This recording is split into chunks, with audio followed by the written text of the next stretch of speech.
Stop hiding. Stop shrinking. Stop apologizing for existing.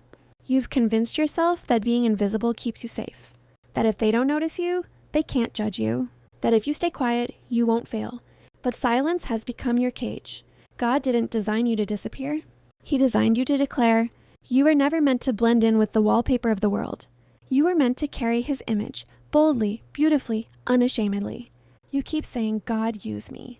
But every time he opens a door, you say, maybe later, maybe when I'm ready, maybe when I'm better. But when will you realize that he's not waiting for perfect? He's waiting for present? Matthew 5:14-16 says, you are the light of the world. A city set on a hill cannot be hidden. Neither do people light a lamp and put it under a bowl. Instead, they put it on its stand, and it gives light to everyone in the house. Light doesn't ask for permission to shine. It just shines. So why do you dim yourself? To make others comfortable in their shadows? You've mistaken fear for humility. Fear says, stay small. Humility says, serve big. Fear hides the gift. Humility hands it back to God. 2 Timothy 1:7 reminds us, for God has not given us a spirit of fear, but of power, love, and a sound mind. So why are you treating your calling like it's dangerous? Why are you walking like purpose is a crime scene? And you're afraid to leave fingerprints? You weren't made to whisper destiny. You were made to echo heaven. I know.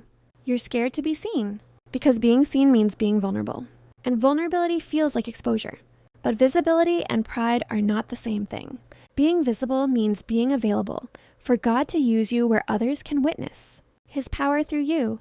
Look at the ones he used. Noah built an ark under ridicule. Moses spoke with a stutter.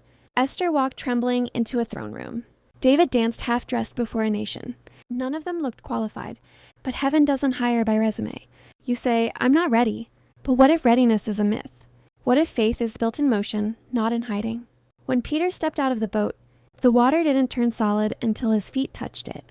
He didn't wait until it was safe. He stepped anyway. Faith only activates in movement.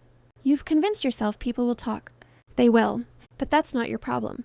Obedience is not a popularity contest. Purpose is not performance. You don't need applause to be anointed. Jesus healed 10 lepers. Only one came back to thank him. If he wasn't moved by numbers, why should you be? Stop hiding behind, I'm still working on myself. God works through unfinished people. 2 Corinthians 4:7 says, we have this treasure in jars of clay to show that the surpassing power belongs to God and not to us. You don't have to be flawless to be faithful. You just have to be willing. Show up even when your voice shakes. Post the thing even when you doubt. Speak even if they roll their eyes. Pray even if they laugh. Courage isn't the absence of fear. It's obedience in motion. Listen, God can't use the version of you that keeps hiding. He can only use the one he made. The world doesn't need another imitation. It needs the real you, the one with scars and stories, the one who's seen failure but still chooses faith. Isaiah 61 declares, arise, shine, for your light has come, and the glory of the Lord rises upon you. Arise not when it's convenient, but because it's commanded.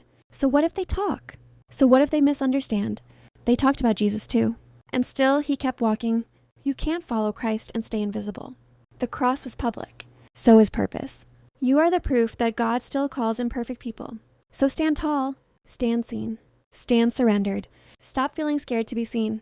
Your visibility is someone else's permission to believe again. Your voice will be the reason someone doesn't quit. Your story will be the evidence that God still restores. So shine, even if your hands tremble, even if your voice cracks, even if your audience is one. Because when you step into visibility, heaven becomes visible through you. You are not too loud. You are not too much.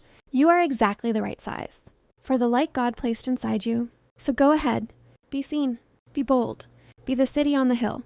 And remember, you're not doing it for them. You're doing it for him.